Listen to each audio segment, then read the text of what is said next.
When the comedians arrive, the PR battle is already over. That is not a theory. It is a pattern that has repeated throughout modern celebrity culture with enough consistency that it functions as a rule, and it applies to the Sussex situation with unusual precision.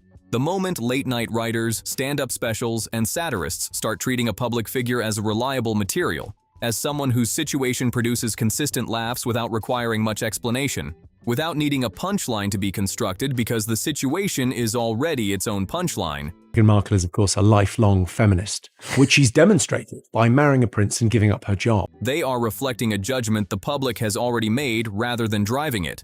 Comedians follow their audiences. They do not lead them. The jokes work only when the audience already knows what the joke is describing. What has happened to the Sussex brand across the last 2 years? Through Netflix rankings that became a running joke, Spotify exits that generated their own headlines, and a series of interviews and projects that gave comedians an extraordinary amount of pre-packaged material to work with, is that the public made its assessment, and the comedians followed in orderly sequence. What I discovered that she was hunting for a man in England. She wanted wealth and she wanted fame, and she targeted Harry. Tonight, we are going through the specific moments that defined that comedic verdict, the remarks that cut deepest, the ones that spread furthest, and the ones that delivered the kind of uncomfortable structural precision that no amount of press release language can recover from.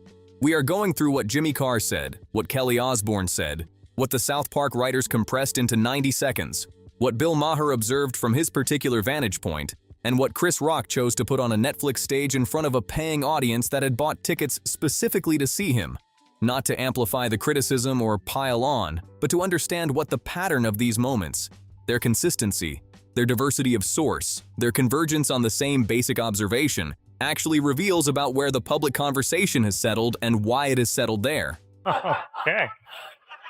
King Charles visited the U.S. to mark the 250th anniversary of American independence from Britain and to seek the release of a British hostage being held by an American. Let's start with the number, because it gives everything else its context, and because it is the piece of evidence that comedians and commentators return to most reliably when making their case.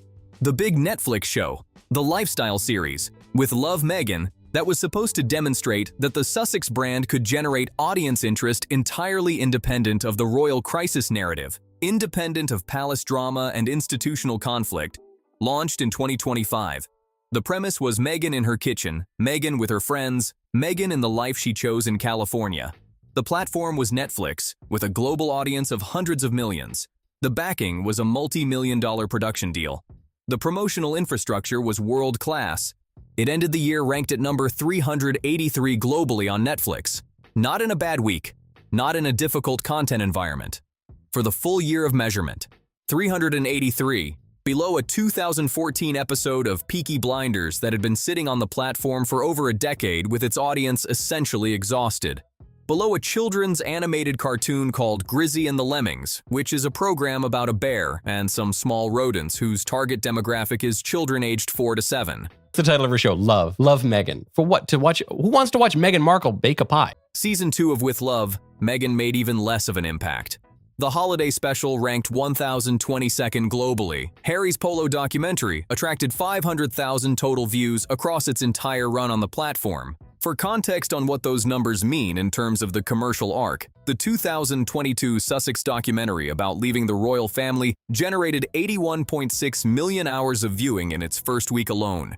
The same woman, the same platform, a different premise, California lifestyle rather than royal institutional crisis. And the gap between those two numbers is the commercial story of the Sussex brand told with complete precision. Everybody trying to be a victim. Like, what's this girl, Meghan Markle? Ah, seemed like a nice lady, just complaining. I was like, didn't she hit the light skin lottery and still going on complaining? Acting all dumb like she don't know nothing. Going on Oprah, I didn't know. I had no idea how racist they were. It's the royal family. The Netflix deal was reportedly not renewed on the original terms. The multi-million-dollar arrangement that was supposed to prove the Sussex operation could sustain itself commercially, could build an audience on its own merits rather than through the institutional drama that had generated the initial interest, produced the results that the industry found difficult to frame as anything other than disappointing. And the Spotify deal, which had preceded Netflix, ended in the same atmosphere. The head of podcast innovation and monetization at Spotify, the man whose company had signed a reported $20 million check, called them grifters on the record on a public podcast on the same day the contract expired. From the man who signed the check. Not from a hostile observer or a tabloid columnist, but from the business partner. These are the numbers and the quotes that comedians arrived with already loaded into their material. Yeah, they were very worried about their safety, which I get that aspect of things. After 6 episodes, I wanted to attack them. They did not need to fabricate anything. They needed only to read the record aloud. If Palace Insider is giving you the full picture on this story, the commercial numbers, the specific observations, the pattern across different comedians with different audiences, the like button costs nothing, and it keeps this channel going. Prince William or Prince Harry? Prince William or Prince Harry? Well, the royal family, right, if you can imagine, they're like our Kardashians. And Prince Harry is very much our Kanye. Jimmy Carr's approach to the Sussex material is worth examining carefully because of how he delivers it, and because the delivery method is itself part of what made his observations spread so effectively. He does not shout. He does not perform visible contempt or theatrical disgust. He delivers his sharpest observations in the same calm, flat, slightly deadpan voice he uses for everything else, as though he is reading the information aloud from a moderately interesting document rather than making a pointed remark about a specific public figure. That delivery is itself part of the mechanism. The implication is that the facts are so inherently absurd that they do not require performance to be funny. He simply reads them back in order, lets the audience do the remaining work, and moves on. His most circulated observation on the Sussex situation distilled the whole narrative into a single sentence. This isn't a monarchy anymore. It's a reality show with much better hats. That line spread for a specific reason that is worth examining beyond simply noting that it was funny. It was not a personal attack. It was structural. It identified the mechanism at the center of the whole enterprise, the conversion of royal institutional access and adjacency into commercial content, and named it in a register that required no expertise to understand. Harry and Meghan say they'd now like to split their time between spending your money in the UK and spending your money in Canada. The people watching already knew exactly what he was describing. He was just saying the name of it clearly, in public, in a way that stuck. Carr also spent substantial time with the privacy paradox, which has become the single most durable comic target in the entire Sussex story and shows no signs of diminishing as a source of material. The core irony is simple enough that it survives compression to a single sentence. Two people who announced their desire for a private life then proceeded to film significant portions of that private life and distribute those films commercially to a global audience. They want it both ways. You know, you can't be, these people were so mean to us and poor us, and we don't want all this attention, and then let me write a book about how much we don't want attention. A whole book about wanting more privacy, available wherever books are sold. Bill Maher arrived at the same formulation independently, from a different direction, in a different context, for a different audience. The fact that multiple comedians with no coordination between them keep landing on the same sentence is itself the evidence that the contradiction is real and obvious rather than manufactured. There is nothing a spokesperson can say to make it not a contradiction. The best available response is to reframe it, and reframing a contradiction is a form of acknowledging that the contradiction exists. Subscribe to Palace Insider so you never miss what we cover next, and drop your take in the comments below. Love American telly. My brother's fiancée, Miss Meghan Markle, is on the American program Suits. Yes, Wednesdays, 8 p.m, USA Network. Check it out. She's amazing in it. Yeah. Right. The only difference between that show and this is people watch this one. Oh. Which comedian do you think made the most accurate observation about all of this? Bill Maher took the same central irony and approached it from his own distinct angle. He is not the same kind of comedian as Carr. His register is more explicitly political, more interested in the argument than the punchline, and his audience arrives expecting to be challenged and required to think rather than simply entertained. He tends to be less interested in the joke landing cleanly than in the underlying point being made forcefully. When Maher made the privacy observation, the book about wanting privacy available wherever books are sold, It landed as political commentary rather than satire, which gave it a genuinely different kind of reach and a different kind of audience. It was picked up and repeated by people who might not engage with stand-up comedy, but who follow political commentary closely. Watch the Harry and Meghan Netflix documentary. Now, I'll be honest with you, before I watched it, I was not a fan of theirs. But now I've actually heard their side of the story, I hate them. When someone with Maher's ideological alignment, not someone who could be easily dismissed as a reactionary royal traditionalist, makes the same basic observation about a contradiction in the Sussex public positioning, it becomes harder to characterize as politically motivated criticism from one direction. The South Park moment was different in tone and approach, but similar in what it identified and how effectively it traveled. Well, I just think some people might say that your Instagram-loving wife actually doesn't want her privacy. How dare you, sir? My Instagram-loving wife has always wanted her privacy. And you know what else? To hell with Canada. We are leaving. We'll go find some quiet place where we can be normal people. Come on, wife. South Park has a specific and well-documented history of identifying the essential absurdity of public situations and compressing that absurdity into a few seconds of dialogue or imagery that then circulates entirely independently of the episode it came from. You do not need to have watched the episode to encounter the phrase. You encounter the phrase and immediately understand the episode. That compression is the show's specific cultural skill, and it deployed that skill on the Sussex situation in a way that produced exactly that result. The phrase that came out of the South Park treatment, far from the paparazzi, but not too far, achieved an almost perfect 5-word summary. 5 words that contained the full contradiction between stated desire for privacy and the commercial use of public attention as a revenue stream. People who had never watched the episode, who had never seen a single South Park clip, encountered the phrase in isolation on social media or in conversation and immediately understood what it was describing. In California, we're just a regular couple living close to Oprah and far from the paparazzi. Woo. But not too far. That is the test of whether a satirical phrase has achieved its potential. Not whether people watch the source material, but whether the phrase survives the extraction and remains functional. That compression is what makes satire commercially useful to the culture having the debate. It gives people who agree a shorthand. And once a shorthand exists and travels, it becomes the ambient framing within which every subsequent Sussex interview or announcement lands. The phrase does not need to be cited. It just sits in the background of how people receive the next piece of communication. John Oliver's commentary on the situation is worth noting specifically because of what his engagement signals about where the criticism has reached.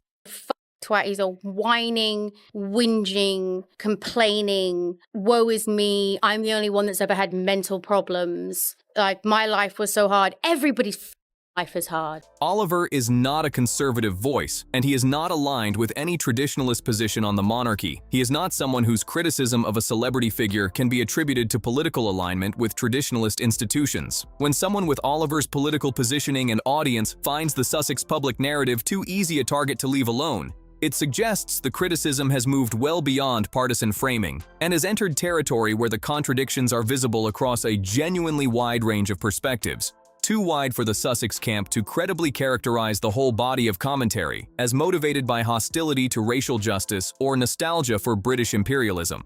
Chris Rock's material took a more direct approach to the racial dimension of the story, which had been largely avoided by most other comedians who were working in a space where the racial framing of the Sussex narrative made direct engagement feel risky. Meghan Markle was there, who's a huge celebrity. Yeah, you guys love Suits. Specifically, Prince Harry loves Suits. Yeah. He used it like Tinder. The fact that one of the most celebrated and respected black comedians alive chose to make the Sussex situation part of his material on a Netflix stage, the same streaming platform whose deal with the Sussexes had just not been renewed in its original form, was something that commentators noted both for the content and for what the choice of platform implied. Comedy stages have their own internal rules about what can be said and by whom, and the identity of who is saying something affects significantly how an audience receives and processes it. When Chris Rock makes a specific observation about a narrative that has involved racial framing, the observation is received through a different lens than the same observation made by a white British comedian, and the reception matters because it determines whether the observation advances the conversation or gets assigned to a partisan category and dismissed. The fact that Rock made it shifted something in the public conversation in ways that were genuinely difficult for any of the interested parties to address directly or effectively. know who Kate Middleton is. Beautiful woman. Yeah, fine. Great mum.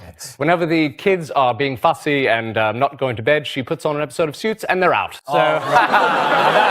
Now let's talk about Kelly Osbourne, because her contribution was qualitatively different from the comedians and deserves its own careful examination. Kelly Osbourne is not a stand-up comedian. She does not operate within the permission structure of a comedy stage, where audiences arrive having already agreed to receive challenging material, and where the comedian's job is understood by everyone present. She is someone who spent time in the social circles the Sussexes occupied, who had direct personal knowledge of Harry as a person rather than as a tabloid character, and who, for exactly those reasons, many observers would have expected to be more sympathetic to the Sussex narrative than the average commentator. She had the kind of inside knowledge and personal proximity that typically produces either loyal silence or devastating specificity. She chose the latter. Her central observation was not really a joke at all. It was a statement of position delivered in plain language. Everybody's life is hard. The implication that presenting personal difficulty as uniquely exceptional and uniquely worthy of sustained public attention is not a coherent basis for a public identity, a career strategy, or an ongoing commercial enterprise, was stated without comedy framing. That absence of framing made it more uncomfortable to dismiss than a punchline. A punchline invites the response of not finding it funny. A statement of common human experience delivered by someone who has navigated their own publicly difficult life invites a different kind of response, and the Sussex operation did not have an obvious one. The specific reference she made to the Netflix ranking, number 383, as supporting evidence for her position, was the detail that spread most widely from her commentary. She was not constructing a joke that required setup and punchline. She was making an argument with supporting evidence. "Nothing to deliver," she said, and then the number. In that sequence, the ranking stopped being an entertainment industry data point and became a verdict. The number 383 had been known before she said it. What she did was attach a conclusion to it. Osborne also addressed the gap between Harry's documented personal history, the things from his earlier years that are part of the public record and that he has, to varying degrees, acknowledged, and the persona he has built since moving to California, which presents as a person of significant personal growth and evolved awareness who now speaks publicly about vulnerability, mental health, and values. Her point was not that people cannot change. It was that the commercial packaging of that change has been so extensive, so consistent, and so relentlessly profitable in its framing that the packaging itself has become the object of skepticism. Audiences have watched the same version of personal transformation presented across multiple platforms, multiple formats, multiple interview contexts, and multiple years, and the repetition has produced fatigue rather than deepening belief. The narrative of growth is available. It simply has not been accompanied by the kind of observable change in commercial outcomes that would make it feel credible rather than self-serving. The Wallis Simpson comparison that appeared in broader commentary during this period is worth addressing directly and carefully because it represents a specific shift in how the situation has been framed in historical terms, and because the shift matters for understanding what the comedians are building on. Wallis Simpson was the American divorcee whose relationship with King Edward VIII contributed to his abdication in December 1936.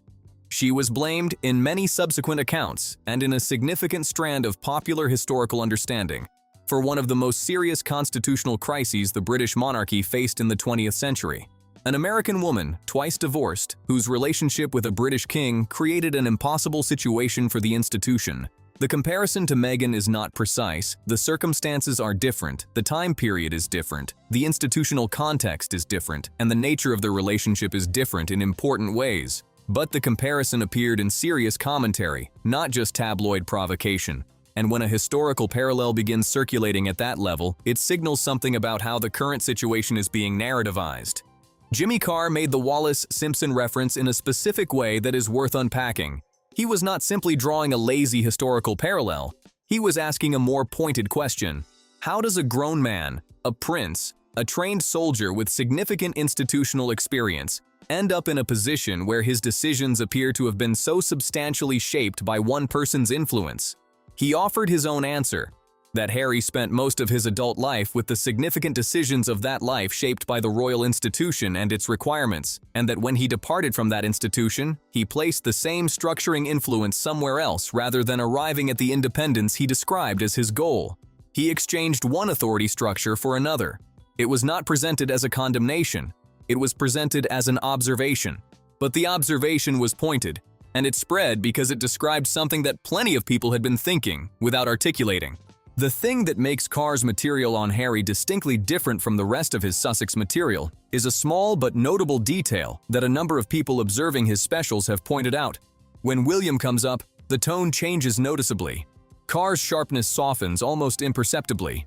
The comedian, who has spent several minutes making precise and pointed observations about one brother, tells a single warm story about the other, a human, relatable moment, and then returns to the rest of his material.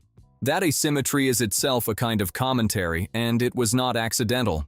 What all of these moments share, Carr's reality show line, Maher's privacy irony, South Park's 5 words, Osborne's nothing to deliver, Rock's Netflix stage appearance, is that they each found the same structural contradiction from a genuinely different direction.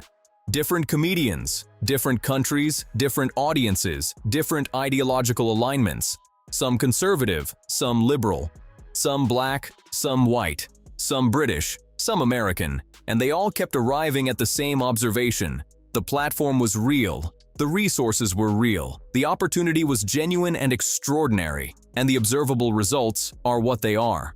Comedy functions as a social record of where the public already is, rather than as an agent of change. Comedians do not shape public opinion so much as they reflect it, crystallize it, and give it a punchline so that people can repeat it. When the whole spectrum of comedy, from Jimmy Carr's polished Netflix special to Bill Maher's politically framed commentary to South Park's 90-second animated satire to Kelly Osbourne's podcast statement, keeps arriving at the same place from genuinely different directions, they are not collectively building a case against someone. They are each individually reporting a verdict that the public had already delivered before any of them took the stage. The audience made its assessment. The comedians followed. What changes that verdict is not a better spokesperson or a more carefully managed interview. What changes it is a different result. A commercial success large enough and genuine enough that the number 383 stops being the number everyone knows. A project compelling enough that people watch it because they want to, not because it has a Sussex name attached. A contribution substantial enough that the comparison with what could have been built with the resources and opportunity available becomes less stark. That is not impossible. The window has not closed. It is simply the work that has not yet been done, and the gap between available resources and delivered results is the space that the comedians keep finding the material in. The platform exists. The recognition exists. The institutional connection, diminished but not entirely gone, still provides some of the adjacency that made the operation commercially viable in the first place. These are real assets. But assets only translate into outcomes when they are deployed effectively, and effectiveness in this specific commercial environment means producing something that competes on its own merits, attracts an audience that comes because of the content rather than because of the royal adjacent name attached to it, and generates the kind of commercial result that allows the comedians to find different material. Until that happens, the comedians will keep reading the record aloud in that calm, flat voice, and audiences will keep recognizing what they are reading. What do you think would actually change the public conversation around the Sussex brand at this point? A major commercial success, a significant personal change, something genuinely new and unexpected? Or do you think the comedians are going to have reliable material for a long time yet? And which comedian do you think got closest to the actual heart of the story with the least amount of material? Drop your honest take in the comments below. Subscribe to Palace Insider so you never miss what we cover next. The like button keeps this channel doing this kind of analysis. Until the next one.